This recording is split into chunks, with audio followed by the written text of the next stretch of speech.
மகாபிரியவாச்சரணம். ஸ்ரீ லலிதா ரகசிய சகஸ்ரநாமத்தில் வாக்தேவதைகள் அம்பிகையின் நாமங்களாக சொல்லிக்கொண்டே வந்து இப்பொழுது அவள் எப்படி இருக்கிறாள் என்று சொல்லக்கூடிய ஒரு அற்புதமான ஒரு நாமம், அவளுடைய பக்தர்கள் எப்படி இருக்க வேண்டும் என்று சொல்லக்கூடிய ஒரு நாமம். ஓம் நித்ய திருப்தாயை நமஹ.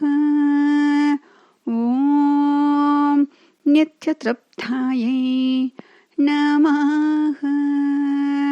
நித்தியம் அப்படின்னா எப்பொழுதும், திருப்தா அப்படின்னா திருப்தின்னு சொல்றோம் இல்லையா, மனநிறைவு உள்ளவள், எப்பொழுதும் மனநிறைவு உள்ளவளாக இருக்கிறாள் அப்படின்னு சொன்னோன்னா நமக்கு என்ன ஒன்று தோன்றும் அப்படின்னா, கடவுளாக இருப்பவர்களுக்கு மனநிறைவு இல்லாமல் இருக்க போகிறதா, இது எதற்கு இந்த நாமம் சொல்லப்பட்டிருக்கிறது அப்படின்னு நம்மளுக்கு ஒரு குழப்பம், சந்தேகம் வரும்.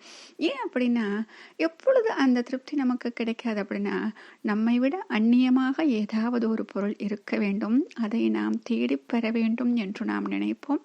அது கிடைத்தவுடன் நமக்கு திருப்தி என்ற ஒரு வார்த்தை நமக்கு கிடைக்கும். ஆனால் இங்கே என்ன ஆகிறது என்றால், அம்பிகை இருக்கிறாள், அவளிடம் இருந்து அந்நியமாக எதுவுமே கிடையாது. அப்படின்னா அதுக்கு என்ன அர்த்தம்? அவளேதான் எல்லாமாகவும் இருக்கிறாள், எல்லாமே அவள்தான்.